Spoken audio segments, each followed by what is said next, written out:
Welcome to Happily Holistic. I'm Amy Lee Mercury, and I'm a medical intuitive with 20 years of experience. I've written 15 books on health and wellness. If you've had a medical intuitive session with me, you know that the thoughts and emotions within you, what has been passed down from your ancestors, and everything that surrounds you can impact your well-being. In this podcast, we touch on my favorite ways for you to improve your health and feel more joy. We dive deeply into everything health and wellness with a big dash of spirituality and a sprinkle of business. We spotlight the uplifting and the positive and share the secret ways top wellness authors and celebrities get inspired, stay healthy, and enjoy this beautiful life. I can't wait to get happily holistic with you today. Hello, and welcome to Happily Holistic. I am so excited to be here today with Nicole Moore. How are you, Nicole? I am doing awesome. Excited to be here. Yay! Thank you so much for being here. Nicole is a New York University educated life coach and love expert and advisor extraordinaire. Her difficult story, which started before she was even born, has allowed her to share what she learned with others. She's able to teach other women what she had to figure out in the hardest way. So Nicole has the Love Answers Oracle deck, which I'm really excited to check out. Let's see that. And actually, what if we pick a card for our listeners? Yeah, that's Want to do that? Okay, let's do it. Let me get answered. Yeah, so we would like to hear the message that our listeners. Oh, so good. What is it? Okay, true love card. Ah! Love. So that must mean that maybe a lot of people on the line are in the positioning for true love. True love. Okay, so when the true love card comes, when you pull it, how I see it is this. How I see love is it's like past, okay? So you could be on the wrong path with the wrong guy, with the wrong woman, or whatever situation you have, and then you're just going down that path, and it's not the best relationship for you, and maybe you learn lessons and all that happens. Mm-hmm. But I feel in my heart that there's a true love path. Well, some people have multiple relationships, but a lot of people have that person that you could call a soulmate or whatever that they're supposed to be with. And just the way I see it in my mind, it's different paths, right? And I feel there's one true love path. And that's where the love is easier. A love is always going to take work, but it's you're with someone who's aligned and you guys have this vision. And so what this card is saying for the listeners is it's that true love path, you're either already on it or it's lighting up for you. It wants to come to your reality. It's kind of there's something, the universe is tapping you on the shoulder saying listen, this is a real possibility for you to have true love in your life. But then the other flip side is, are you ready for it? So I think a lot of people, they'll go to psychics, so they might even say, Amy, tell me about my future. And yes, they do. I think a lot of people just want this perfect person to plop into their lap. And I do believe the perfect person can plop into your lap if you have gotten yourself ready for it. So for those who are listening, this is a celebration card at the end of the day. It's a be happy. You're pretty much guaranteed to have true love if you go into your alignment path, right? If you get ready. So it should make you happy when you pull this card, but it should also make you think okay, is there anything within me that I need to shift in my worthiness and my belief system and just opening up my heart in order to be ready for true love to come. So be happy and love it. So if we were going to give our listeners 3 tips to start getting ready for true love or just kind of being in alignment with, flowing into the experience of true love, what do you think they would be? Okay, so the number one thing is you need to look at your childhood and your patterns, and this to be in therapy for years, but I have worked with thousands of women over the past 9 years. I will tell you this. Every single one of these thousands of women there were some issues that were in their present love life today that were caused by their childhood. Even the ones who were like, my parents were so perfect that now I'm holding them that standard up and I can't find, you know what I mean? So every person on the planet has patterns from their childhood that will not promote the best love life possible for you today. I'll just say that. So it really just takes being willing to look and say, okay, how did I feel when I was a child around my parents? Did I feel loved? Where were the places I didn't feel loved? How is that showing up in relationship? Today, what did I learn about love from my parents? Is that necessarily, or caregivers, is that necessarily what I want to recreate? Going back and just looking truthfully, not because your parents were bad, but because they were human beings, at where the love was not as it should be and how it's affecting you. And that needs to be cleared up as much as possible. Not perfection, because you're going to heal stuff with your partner too. But a lot of people cannot attract in someone who treats them differently than their parents did unless they heal it. You know what I mean? Like, unless they So that's number one. Okay. Then number two is we've got to look at our beliefs about love. So a lot of people think that if love comes in, I'm going to have to sacrifice something. If a guy comes in, oh my God, I'm used to living on my own and I like to meditate in the morning for 30 minutes and have my perfect morning routine. And if a guy comes in, then I'm not going to be able to do that. Right? Like, that's probably a common one for your listeners, something around that. Or they assume if I'm married, that means like, oh, I'm going to lose all the passion and be trapped. Or like people, like they package love together with a whole bunch of crap that they've seen other people have, or people think I'm just going to get cheated on, or blah, blah, blah, blah, blah. I want that whatever it is. We're not really like an open yes. We think we're a yes. We're like, we'll tell our girlfriends, I'm ready for love, or we'll declare it at the end of the year. 2021 is my year for love. Or I'm sure a lot of people did that at the end of 2019 and they're like, WTF 2020. We'll think we're ready. But we really energetically, we're like, no, but like, I don't really want it because I think it's going to hurt me in some way. And so if you think love is going to hurt you in some way, you're going to protect yourself from it because you think it's a threat. So all those limiting beliefs need to be reworked, and you need to get to the place where you understand you're creating your love life. So like, if you want to be in a relationship, you can have a partner who respects your morning routine or does it with you or whatever. If you want to have passion, even when you're married, it's not like a death sentence. You can create that. You know what I mean? So getting out of victim mode in love and getting into creator mode is really important. And then the third step is the worthiness, feeling worthy to be treated better than you have thus far.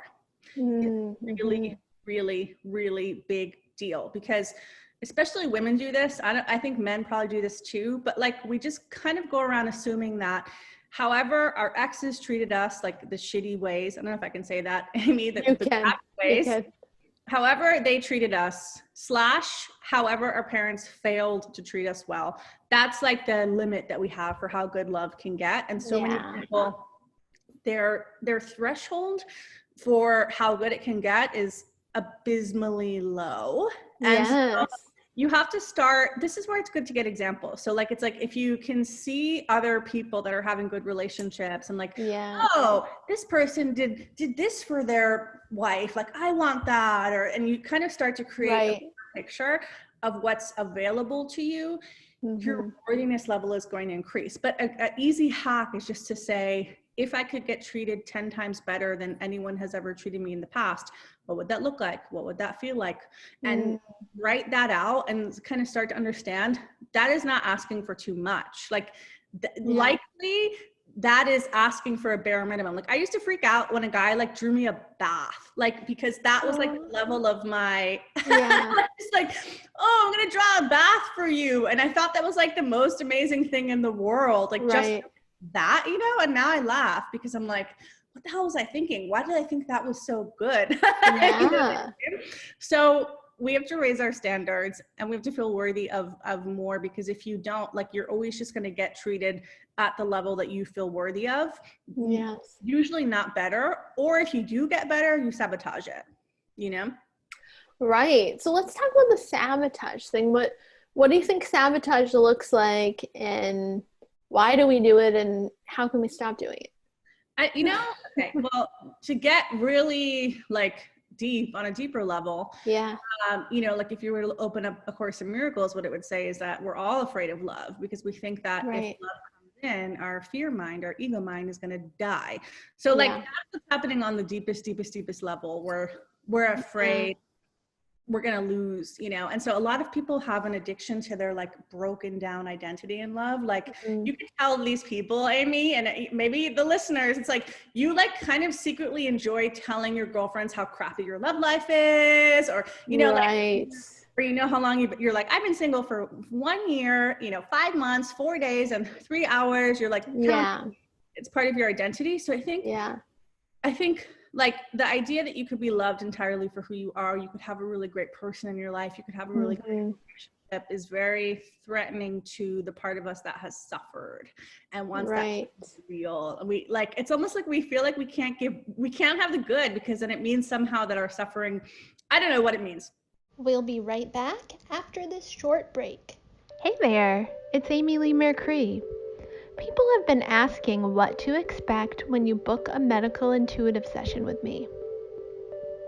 Whether you have had a medical intuitive session before or are completely new to the idea, working with a medical intuitive may be right for you if you are looking to uncover the root cause of one or more mild to moderate health concerns. Working with me is not designed to take the place of seeing an integrative doctor or your chosen health practitioner. The way a session begins is you get to share your questions and concerns. After that, I say an opening invocation, which is adapted from something shared with me by my late medicine teacher about 25 years ago. It invites your highest vibrational spirit guides to participate in the session. These may be ancestors, angelic guides, or other benevolent non-physical beings. After the invocation, I let you know which guides want to talk with you and what they have to say. We address your questions and concerns and find resolutions and answers. If there are health issues, we find the root causes of the issues. To learn more about my medical intuitive work, check out the Work With Me page on amyleemercury.com. So we'll sabotage, we'll get a great person come into our life, but then we'll pick at them, or we'll be like, a lot of women will be like, oh, this is like the women who chase unavailable men. Then finally they'll attract an available guy and he's handsome and all your girlfriends think he is or whatever. And they'll be like, I just don't feel it, you know, because they're so used to the chemical high that finally stable guy comes in and they're like, I don't know, you know, like, and there's this, and so we'll be like, okay, but he treats you amazing, right? You like, it'll even be to the point where they're like, I like having sex with him, but I just don't feel it. You know what I mean? When a woman's doing that, I'm like, okay, red alert, right? Sabotage is happening. So usually it involves though, like just this like kind of disassociation feeling of like, I don't know why. It's like you can't even put a finger on it. You're just like vaguely rejecting someone, or you'll like, you know, pick at them. You won't call somebody back even though you really like them, because you're like just kind of trying to make it be a weird energy. I realized this one, like years ago, I realized, Amy, that a part of me was more comfortable in the like chasing, trying to win love energy than receiving it. So I would be, I mean, this is also a bad relationship, but I realized even within the bad relationship, I would like pick a fight or something. And then I would get a charge when I was in that, like, please come back to me kind of vibe, you know, like that's sabotage at the end of the day, for sure. Yeah, it is, isn't it? So how can we stop it? Well, I think you have to realize that love isn't scary. All the things you think love is scary, but like, it's kind of like people do this with money too, right? If I have more money, I'm gonna like, I don't know what's gonna happen. You know what I mean? Like, I'm gonna be a bad person, but it's just it's just an energy. So what you have to realize with love is that like love is an energy that's trying to perpetuate, like the natural, how love wants to move is it wants to get bigger. It wants to flow. It wants to have more in your life. Like it's trying to do that. And you can try and fight it as much as you want, but like this is what love is. It's the same thing with like money or anything else. It's trying to come. It is. It's trying. Resisting it causes a lot of stress in your life. So you have to get to the point where, and people also like, they sabotage love because they're afraid that love is going to hurt them.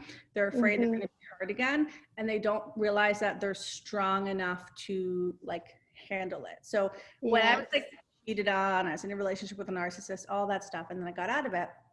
The conversation I had with myself was, Nicole, you're on a path to true love. You know you're going to get there. If for some reason on that path, the universe thought it was the best thing for you to be with someone who cheated again, right? Again, you have. The conversation I had was, I would be willing to go through it to learn the lesson, to rise above it, because I trust that at the end is my true love. If that makes sense, right? So, yes.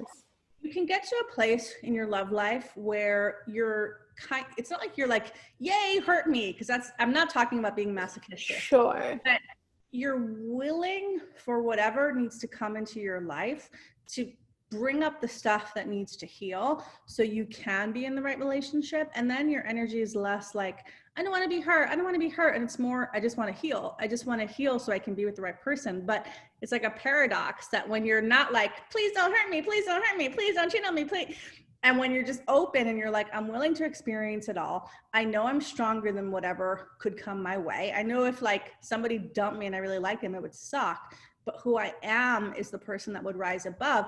When you're in that place, it's like a paradox that the pain and hurtful things usually don't come your way because you're not like resisting it. So it's like, it's helpful for people to go into a space of growth with love. I have this whole thing where you're not looking at it as like, I have to find one perfect person, I have to be with them forever. And if I'm not, I failed. If a relationship ends, I failed.